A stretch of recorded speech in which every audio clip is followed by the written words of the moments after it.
is native-born Americans unfortunately commit crime at over twice the rate of undocumented immigrants.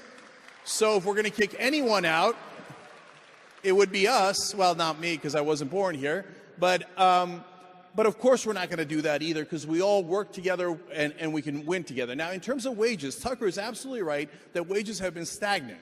And they have been stagnant since about 1978. Productivity has not. The American worker has been wonderfully productive. It has gone up by over 200% since that time. But if you're looking to see who took your wages, don't look down, look up.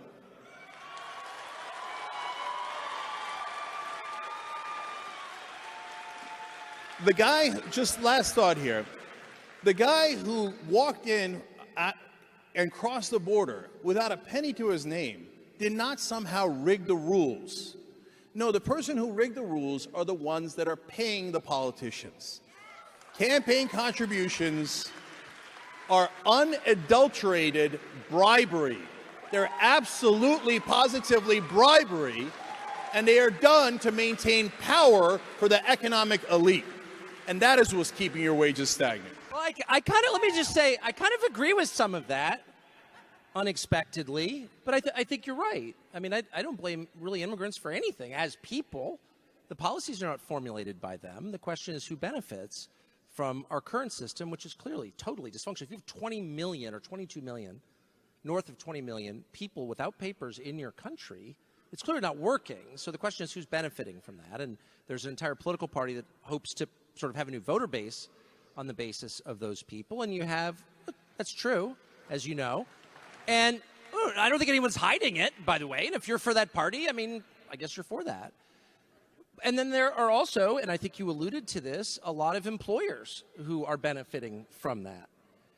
But, and by the way, you're also right that a lot of immigrants are in fact exploited. I mean, we've created an entire serf class to serve the day-to-day needs of the rich.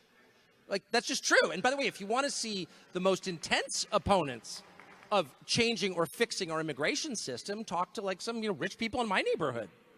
And it's like, well, who's going to walk the dogs while I'm at SoulCycle? Like, I'm serious. And they have I mean, we're doing that. And most people are not benefiting. Only a small number is benefiting.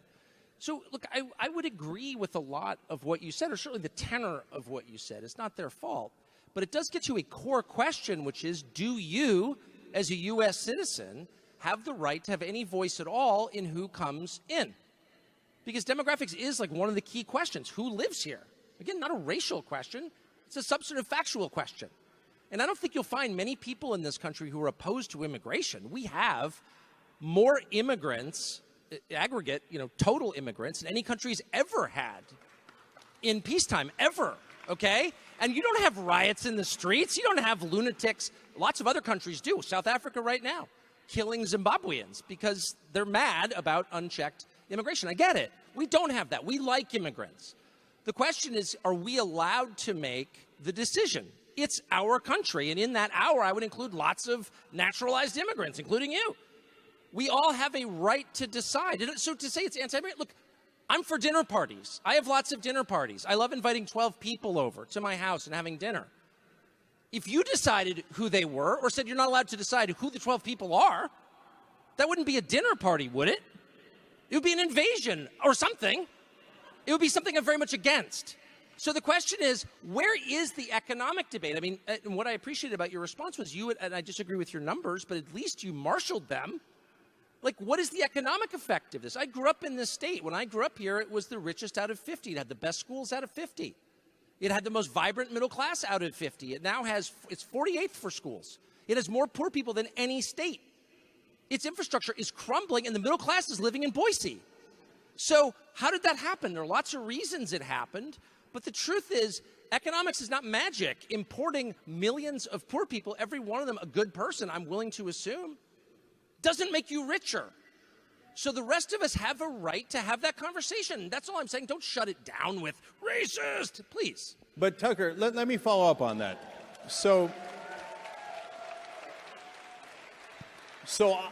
I think I know why California schools are disastrous, because of the propositions that did not allow us to invest in the schools, and now the private schools have created a way to have rich people bring their kids to one school and then make sure they don't pay for the other.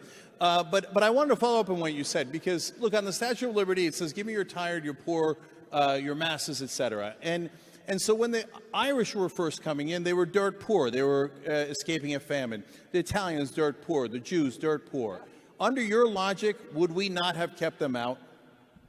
Well, no, because this is a hold on. This is a situational. Before you applaud too vigorously, I can win you. Listen, it's a situational decision. So when we had the largest wave up until recently of immigration into this country at the beginning of the last century, that was the industrialization period in this country. So who manned the factories? Who made the shoes? Who wove the textiles? Immigrants did. There was a massive need for labor, and we responded by importing huge amounts of labor. We did until 1924, in which case Americans, including recent naturalized immigrants, looked around and was like, you know what? We've had a lot of change. Change creates volatility in your society. We had a lot of drama, the progressive movement, the Wobblies. We had a lot going on in this country. We were like, you know what? We're shutting it down. And we shut it down from 1924 to 1965, not because we're racist, but because we made the decision. Now what we're looking at, and this is what drives me maybe craziest, is a landscape totally transformed by technology, by automation. This is not secret knowledge. Look it up. One of the reasons that people are so powerless, they felt they had to vote for Donald Trump, is because the value of labor is in steep decline. Immigration's part of it. Technology, I would argue, is probably even a bigger part of it. Huge sectors of the entire economy are about to be replaced by machines. This will mean massive internal displacement of workers who will have even less power than they do now. Into that, you're throwing a huge number of new people. And my only question is, okay, what are they going to do in a world where a lot of the jobs now occupied by people will be occupied by machines? And the answer I get is, shut up, racist. Okay, fine. That's not actually an answer. And we have an obligation, I think, if those in my business, like, try to convince people or whatever, to raise the question. And I can't get anybody on either side to take it seriously at all. And that's when I begin to conclude that they're totally reckless. They don't know what they're doing, almost any of them. They're lying about it. And they're wrecking the country, because that is a very obvious chain of events that's going to take place, and nobody says it. But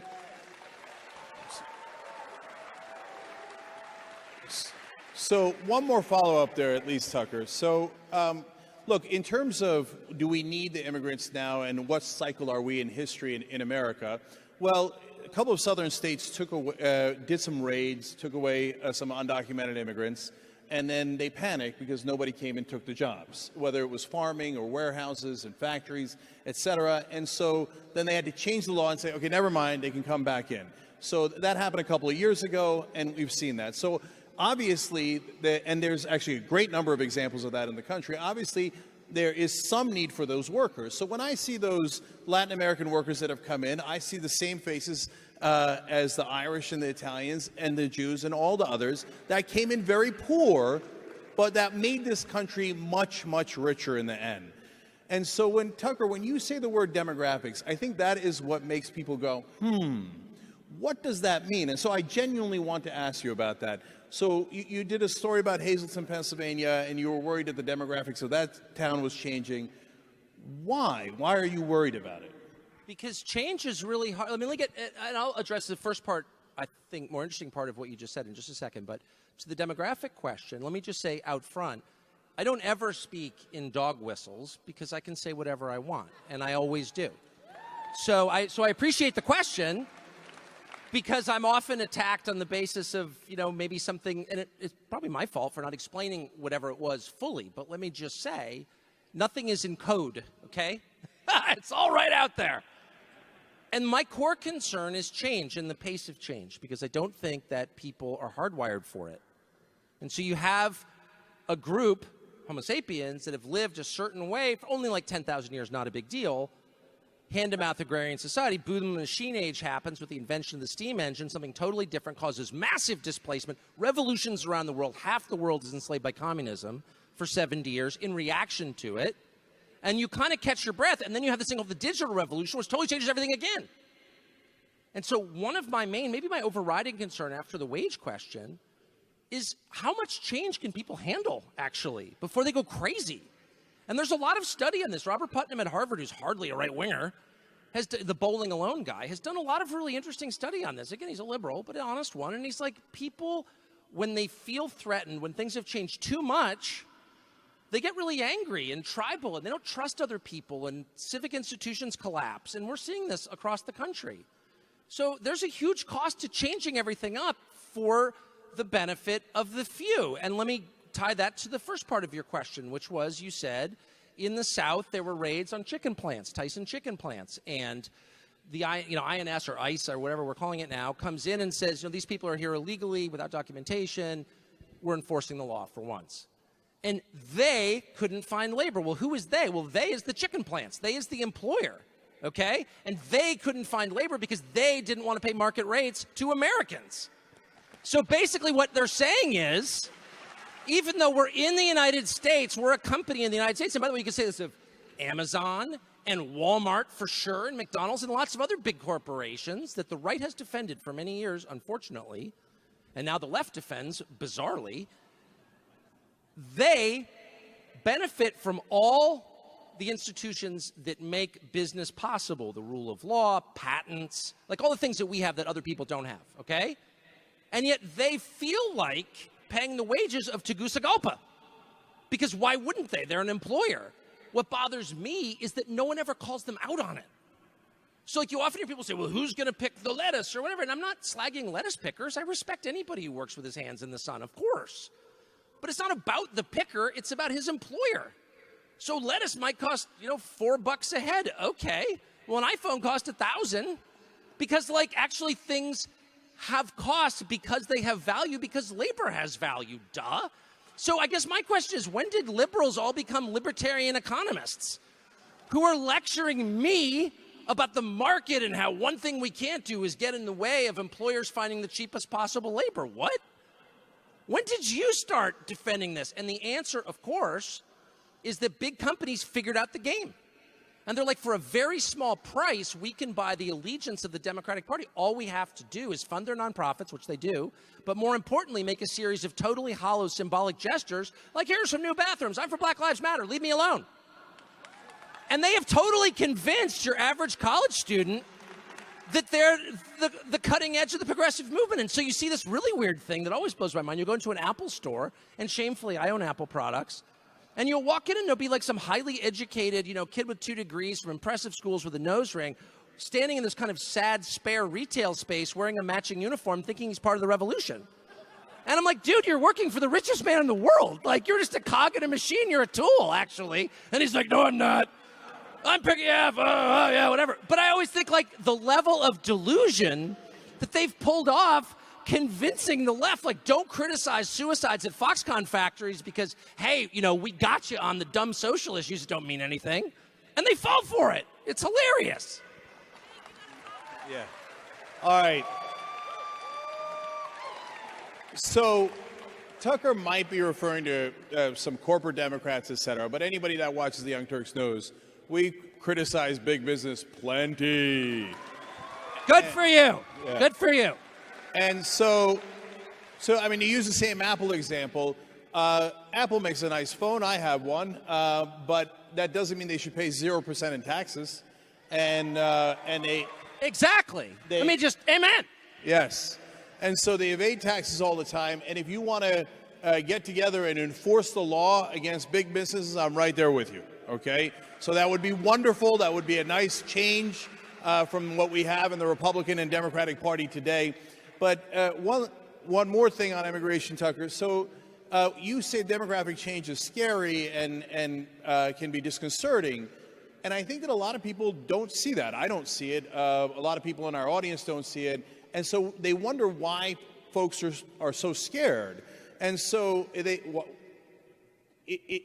I literally don't know the answer to that. If you're saying crime, it's not crime. As we talked about before, I can give you more stats, 110% increase in immigration since 1980. Crime in the country has gone down 36%. Okay, and in the cities where you have the most undocumented immigrants, you have the least amount of crime. And And in fact, studies have taken out other factors, including poverty, and they still see that undocumented immigrants lead to less crime, not higher crime. Okay? So that's just a fact. That's a fact. So then I don't know what you're scared about. And Tucker, look, you're against, as far as I can tell, and correct me if I'm wrong, what you call chain migration, what others call family migration. And so that is, as you acknowledge, the majority of legal migration. You're also against the lottery, and you do the math on that, and you have eliminated 85% of legal immigrants. But the country is massively, as you just stated, in favor of immigration. So if you're against undocumented immigrants and you're against legal immigrants, and you cite fear and demography, can you see why people then would be concerned that it's racial and not based on crime or any other legitimate factor? I guess. I mean, in my case, I mean, I don't want to be defensive or anything. I don't think I really am very defensive, but I don't actually think that there's a real, I mean, look, I sincerely appreciate this because I like an actual adult debate with a smart person about this, but I see that so rarely. Instead, I see people coming to the conversation convinced of their own virtue, and you don't actually, so it's a very simple way to write people off. I'm grateful for a chance to say in public what I really think about the effects of change. I think it's really disconcerting. And let me just make a point that is too rarely made. And that is that if you have a big, diverse country like this, 320 million people, no majority of anything, right, in the country, and you're running it, or you're sort of seeking to influence people who run it, like you and I are, then you really have to think about, like, what are the most important questions? Do countries hang together just through inertia, just because they do? No, they don't, actually. Countries tend to sort of break apart. They spin out into component parts. It's, you know, it's the story of history. And so what do you need in a country where no overwhelming majority has really anything in common? Well, what you need is a unifying culture, actually. A set of ideas. This is very obvious. This is not like, you know what I mean? This is not applied physics, okay? It's super simple. It's true in your life. If you have, like, nothing in common with your spouse, does it make your marriage stronger? Like, we don't even speak the same language. We love each other more. You know, please. It's not true of businesses or military. It's not true of anything because it's just not true. So it's not an insurmountable problem. And we've had this is not the first time we've thought about this in the history of the country. We thought about it a lot during the Progressive Era. What do we all have in common? And at the time we decided, well, we have our founding documents, the Bill of Rights. We have patriotism. We have English. And so those are the and I think it's sort of perfectly great set. Maybe you've got other ideas, okay? The point is not what are those things. The question is you must have those things. And if you don't, you're going to break apart. And maybe not now, but at some point you will, because why wouldn't you? So I would argue that the very idea of multiculturalism is insane as an organizing principle of a country. Not because I'm against, hold on, not because I'm against other cultures. My favorite thing is to travel and go to different cultures. I think they're super interesting, and a lot of them are great, maybe some better than ours. That's not the point I'm making. I'm saying as an organizing principle of your country, you need to have a common culture. Another word for a collective set of beliefs. And I sincerely think, just based on being a lot of places around the world, that language is a key part of that. And that used to be, you keep referring to our earlier big wave, the industrial wave of immigration that we had. The key thing that we demanded was fluency in English. Key. Not because we were English chauvinist. English is not a racial category. It's a language shared by people of all kinds of different cultures. It's the language of Nigeria, okay? It's just a language. But language is the thing that holds more than anything else. And ask anybody who grew up in a multilingual country, how about a Canadian, not that far away, what happens when you have competing languages? You have inherently division. This is not, slow down, this is not a Republican or Democrat or right-wing or left-wing issue. It's a total common sense issue that has been obscured for reasons I honestly don't understand, maybe by demagogues on both sides, but it doesn't matter, it's true. So if you're gonna have huge country-changing levels of immigration, and we do, you need to make absolutely certain that everybody of every color and every religion is united in at least something beginning with language. Duh. So, Steve, sorry. What? Yeah. So, I think this goes to the core of the issue, and I think this is a really interesting conversation. And so, look, on English, I might not be as doctrinarian as you think. I came here with not knowing any words. I knew 3 English words when I was. How old were you? I was 8 years old, and I knew yes, no, and girl. That's it. And they threw me into the deep end, and I did not do English as a second language, and you pick it up quickly. And so I get that we have to have a unifying language. India has a unifying language. It's also English. And so I think that there is a reasonable way to do that. I don't think that you have to throw everybody into the deep end, especially if they didn't come at the age of 8. And everybody has a different perspective, and there's a way of easing into that.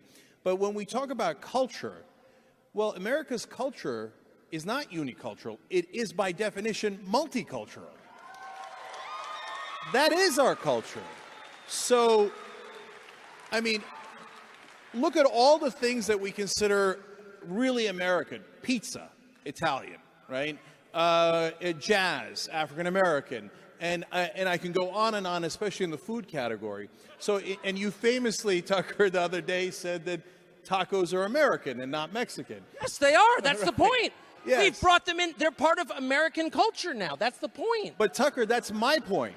But think about it, Tucker, that we brought all those things in, yes, and they are now part of our multicultural culture. Okay, so look, perhaps, you know, we're having a debate over word definitions, or perhaps my verbosity has obscured what I'm really trying to say. But what I'm trying to say is, if you have a country, any country, particularly a huge and complex country like ours, where there's no unifying fact, okay? Most countries have, settle down for a second, I'll be right there. Do you know what I mean? Like that is potentially a vulnerability for us. I don't think it needs to be, but we need to address it thoughtfully. You have to have, of course, I'm totally opposed to stamping out anybody's culture, telling anyone what to believe. I'm just saying the very most obvious thing, which you must have something in common with everyone else in your country, or why would you be a country? And if you don't think that, you haven't thought about it very much. That's all I'm saying. So this is a great conversation, and what I love about it is we didn't mention Trump at all during that. And so I think that's a good indicator that we're getting deeper into the issues here. So I want to just transition to the other big topic I wanted to touch on. And in that last conversation, we talked about the role of big business. And Tucker, you've made the point before that, you know, when we're so overly fixated on Trump, we miss out on some of the key underlying forces and policies that made a country, you know, so angry. And Cenk, this is a topic you've talked a lot about in terms of the systemic corruption that's been in government that people on the left and the right have been extremely angry about. Trump talked about drain the swamp. People on the left say unrig the system. How would you say we're doing on that right now? And what do you think we would need to get to actually drain the swamp? And then I want to get your thoughts on that too, Tucker. Yeah, I want to get Tucker's thoughts too. I'm very curious about that, and I mean that very, very genuinely. Because he's more populist than I think that a lot of the left give him credit for. So, in terms of how we're doing, miserably. It's about as bad as it can get. The corruption is rampant. It has taken over the system entirely. It's an absolute joke that corporations are human beings, that they have speech rights. And that somehow giving billions of dollars to politicians, whether it's Hillary Clinton or the Republican Party, is speaking to them? No, it's bribing them. That's what it is. And so Donald Trump was, and this is a very rare sentence for me to say, was smart to say drain the swamp. You know why? Because both Republican and Democratic, and most importantly independent voters, can't stand the corruption, and they can't stand the swamp, and they're absolutely right about that. Now, of course, the problem is Donald Trump is a pathological liar.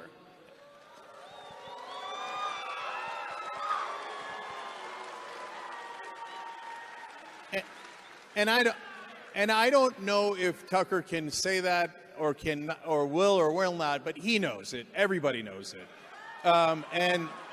He lies every day, 7 times a day, oftentimes twice in a sentence.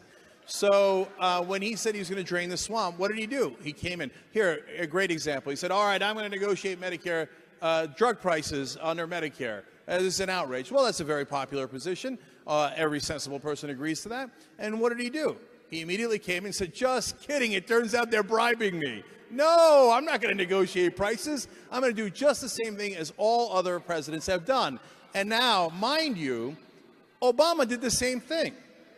Now, Obama would have the excuse of, well, I was negotiating a complicated deal, etc. Yeah.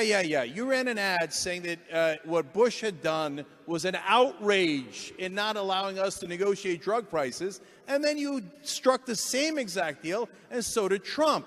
Trump's a liar. He loves the corruption. He bathes in the corruption. So it's as bad as it could possibly be. And so my question to you, Tucker, is, do you believe in the 28th Amendment to get money out of politics? Wait, I'll reframe the question.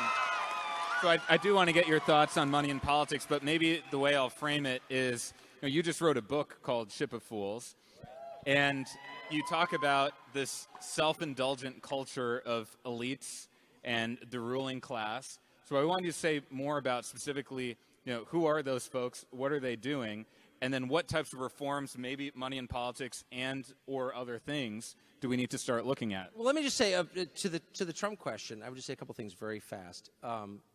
One, of all the criticisms leveled at Trump, he's a compulsive liar thing, to me, it's the least sort of interesting. I mean, I actually think that the truth about Trump is he is what he seems to be. Like, I've known a lot of politicians, and they really are two different people. The person on stage is, children are our future. And then off stage is like, where are the hookers? They're totally different. I mean, they are. And they are, almost all of them. Trump is kind of what we said we wanted. I mean, he really is. I've known him for 20 years. He's come in the media.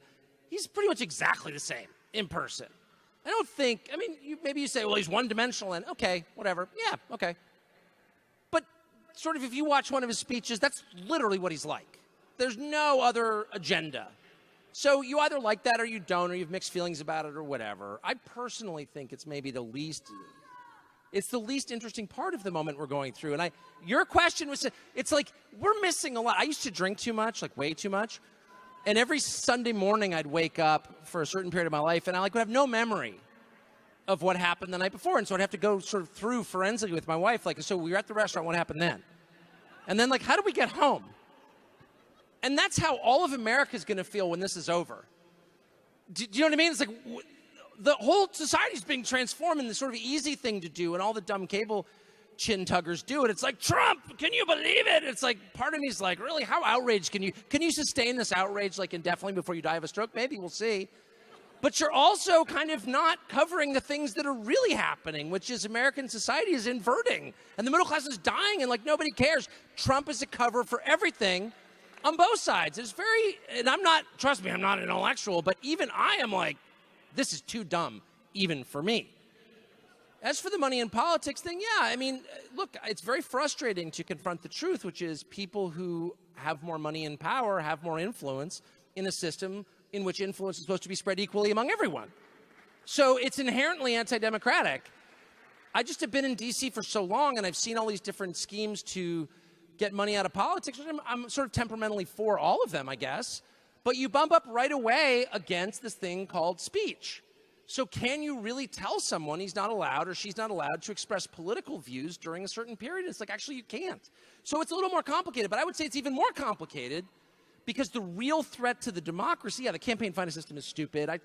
Probably nothing you say I disagree with, but I don't think it's the real threat. The real threat is the massive concentrations of power outside government. So I grew up a conservative, pretty doctrine, I guess, sort of doctrinaire conservative, and I was taught my whole life that the real threat to liberty was the federal government because it was the most powerful entity, right?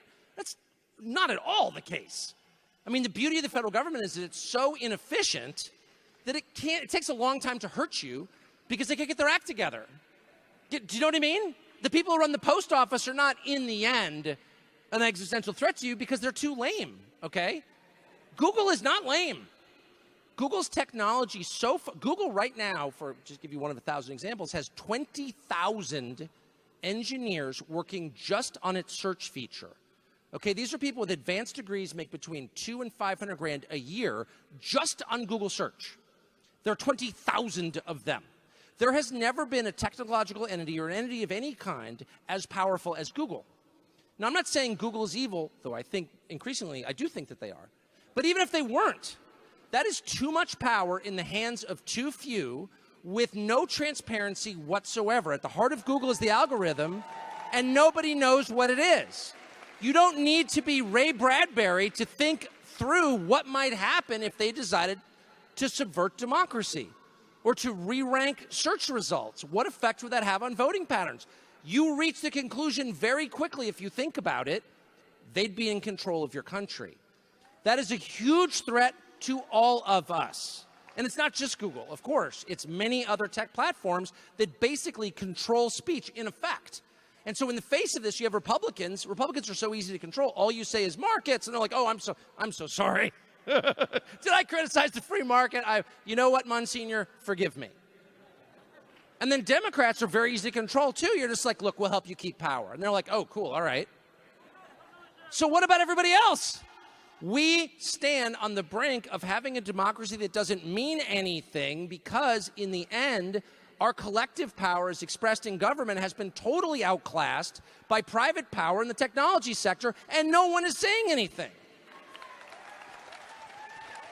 Go ahead. Wow. So, who would have thought trustbuster Tucker Carlson from the progressive era? So Teddy Roosevelt would be proud, and I appreciate that. I do. I'm being completely genuine. I think that this is a really interesting conversation, and in a lot of ways, far more interesting than the ones I've had in the past with conservatives at Politicon. We're having a real exchange of ideas here, okay? And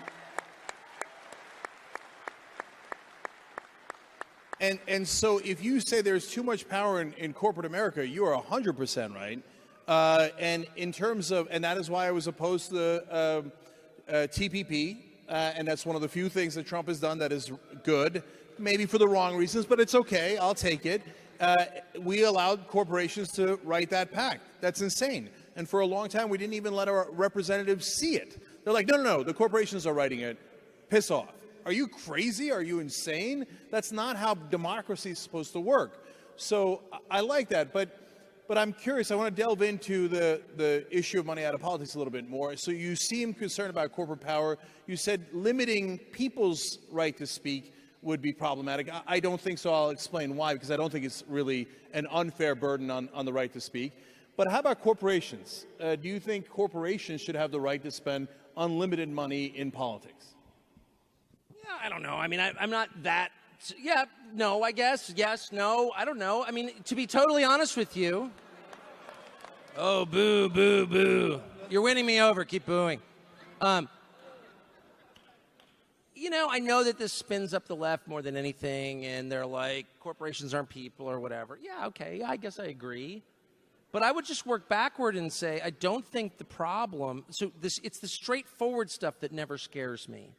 And that's why Trump doesn't really rattle my cage. I'm not a populist, to be honest with you. I think populism is a symptom that the people in charge have really screwed up, and it's a warning sign that it's going to get crazier unless we fix the underlying problem. So I'm not actually a populist. I acknowledge that every society is hierarchical and always will be.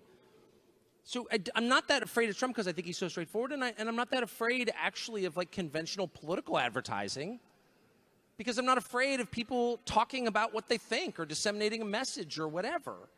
What I'm really afraid of is things happening beneath accountability and beneath the sight of the public, things happening in secret, both because I think that's inherently subversive, but also because it shakes people's faith that the system is on the level. And our system is basically faith-based. The only reason it's a stable country is because of our democracy. So people get super frustrated, right? But in the end, as we're all taught as children growing up here, don't burn the Bastille or storm the police. Don't go crazy, actually. Just vote. And that has been the pressure relief valve that has kept the country stable. If all of a sudden people come to believe the system is rigged, then you're toast. And the reason I'm kind of not giving you a straight answer on the corporate stuff is because I am deeply, more than anything, my main concern right now is speech. And I think a lot of the reforms, and you've seen this with the social media platforms, a lot of the reforms in response to the 2016 election have in fact been attempts to squelch speech.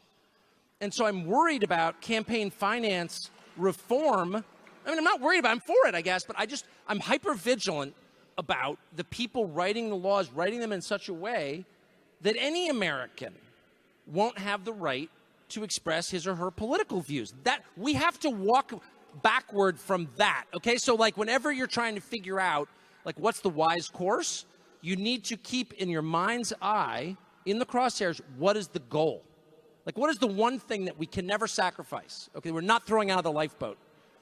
And it has to be speech, because that's the foundation of everything. You have no power if they can control what you say, because controlling what you say is tantamount to controlling what you think.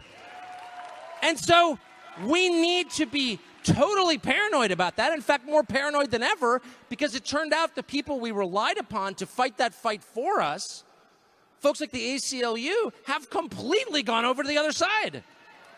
And all of a sudden they're like, well, actually, some speech is so horrendous that like decent people won't allow it. And my first thought was, well, who are the decent people exactly? And what are the criteria they're using to determine what's acceptable or not? Like this whole road is not a road we ever even want to venture on. You don't get to decide what I think, period. There's no circumstance under which you can say what I'm allowed to think, period. And all of a sudden you have people being like, well, but what if it's really heinous? I don't care. You don't get to define heinousness, pal. Only I can define it. And you can't stop me. And that's what makes this a unique country in the world. It's not our market economy. It's not our justice system. It's not our interstate highway system. It's speech. We're the only country that has it, and we're on the cusp of getting rid of it.